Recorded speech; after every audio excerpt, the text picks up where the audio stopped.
Good morning. This is KELOLAND on the go with all you need to know in news and weather as you start your day. One woman is dead after a shooting in northern Rapid City. Police say it happened just before 7 o'clock last night in the area of Pine Street and East North Street. Officers arriving on scene found the woman with what a captain described as critical injuries. Medical arrived on scene, transported the female to the hospital where she was later pronounced deceased. The Pennington County Sheriff's Office is helping with the investigation. If you have any information, you are asked to call the Rapid City Police Department. A Rapid City woman is behind bars this morning, accused of robbing a convenience store. Police say it happened shortly before 6 o'clock Wednesday morning on East North Street. An employee told police that a woman came in and showed a knife. She then ran off with several items. Police found her nearby and recovered multiple items taken from the store. Authorities searched her and found a knife. 40-year-old Rosalie Geiger was arrested for first-degree robbery and a warrant. A 39-year-old Aberdeen man is facing sex charges involving a child. This week, a Brown County grand jury indicted Ryan James Prince on the charges of rape and sexual contact with a child under 16. Court papers say the alleged crimes happened between September 2022 and July of last year when the victim was 10 years old. Prince made his first appearance in court earlier this month. Now let's get a check of our weather with meteorologist Scott Muncy. More sunshine out there today, Scott. Yeah, more sunshine. We are looking at temperatures to be above average, but not as warm as what we had yesterday. We'll get these numbers probably in the 40s and 50s for afternoon highs. Winds will be a little stronger from the northwest. I would say at least 15 to 25 miles per hour. We'll have a high of 50 in Pierre and in Sioux Falls, 53 in Rapid City, 49 in Aberdeen. Turning colder tomorrow. Stronger northwest winds help bring in some colder air behind a cold front. We may have a couple of areas struggling to get out of the 20s, but the weekend's looking nice. Mild temperatures will return. Brian will have more details on your forecast coming up. Thank you, Scott. As reported earlier this week, Amtrak has a long-distance study being done on a potential expansion of stops across the United States. A railroad historian believes South Dakota could work into Amtrak's plans if they use already established but forgotten railways. Was initiated between Minneapolis and, say, Omaha or Kansas City that had daily service to Sioux Falls. I think that would be a tremendous possibility because you wouldn't have to rehab literally hundreds of miles across the state of South Dakota. Amtrak is still in the process of taking public comment on locations wanting this service. Organizations across Sioux Falls and beyond are busy hosting an array of events for Black History Month. Tonight, poets will present their work at the Full Circle Book Co-op. NAACP member Saul Dibba founded the group Friends of the People in 2022. He's a writer himself, and he wanted to contribute to the art scene in Sioux Falls.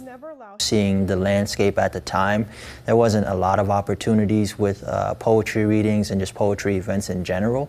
So, I'm somebody who, if I see a problem, I try to find a solution. So I created Friends of the People for not only myself, but other like-minded poets. Doors for the event will open at 7 with the poetry starting at 7:45. A Harrisburg family is happy to have a new addition to the household. The Stoners adopted Daisy from the Sioux Falls Area Humane Society last week. She was found in the Big Sioux River in Flandreau before Christmas. At the time, her hair was overgrown and matted. She's since made a big transformation. Every day, she's just coming out of her shell, like more and more. Daisy has a big sister, Stella, who was adopted from the Sioux Falls Area Humane Society about 10 years ago. The city of Sioux Falls is planning for a special concert announcement to celebrate the 10th anniversary at the Denny Sanford Premier Center.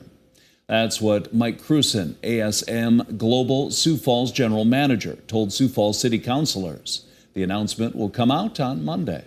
For right now, though, all Cruson can say is that it will be, quote, an event unlike any other, and that will be the smallest market that this person has played in.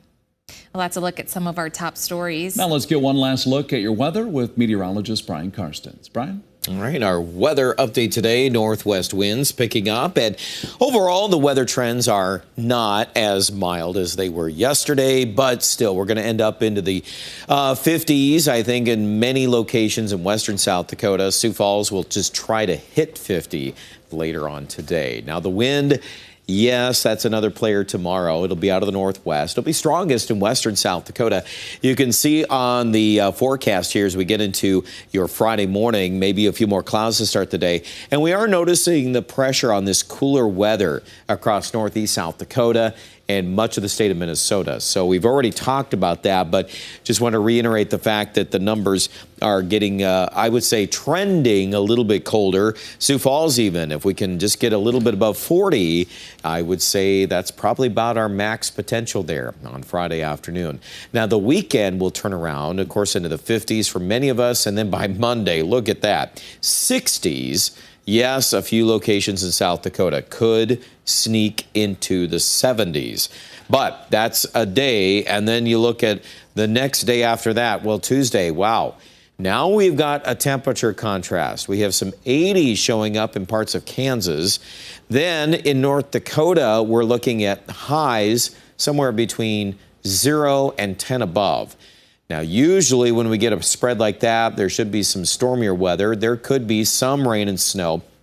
Not really ready to call out a big storm necessarily, but we do want to get your attention that there's an abrupt change in the weather probably coming up the middle of next week. And then, of course, Old Man Winter probably wins the battle for at least a little bit of time. Not to say that's going to stick around, but just kind of watching that in the forecast. All right, highs today, 50 Sioux Falls, 51 degrees in Mitchell, still above normal. And that's basically the whole theme of the forecast until we get out to day 7. And then we can talk about sharp change in the weather. And at this point, we are carrying some 20 and 30% chances of rain and snow. A lot of details are lacking, though, because this front could easily stall a day. I could see even Tuesday in Sioux Falls being quite a bit warmer than Aberdeen. So just kind of keep that in the back of your mind that once we get to that point in the forecast, then the numbers will start changing around. Still looks like a great weekend, though. 50s, if you like being outside, enjoying the more spring-like weather. That will be in the offing here for Pierre and Rapid City. We've got several days still going in the upper 50s to lower 60s. That's your weather for now. More details online at KELOLAND.com.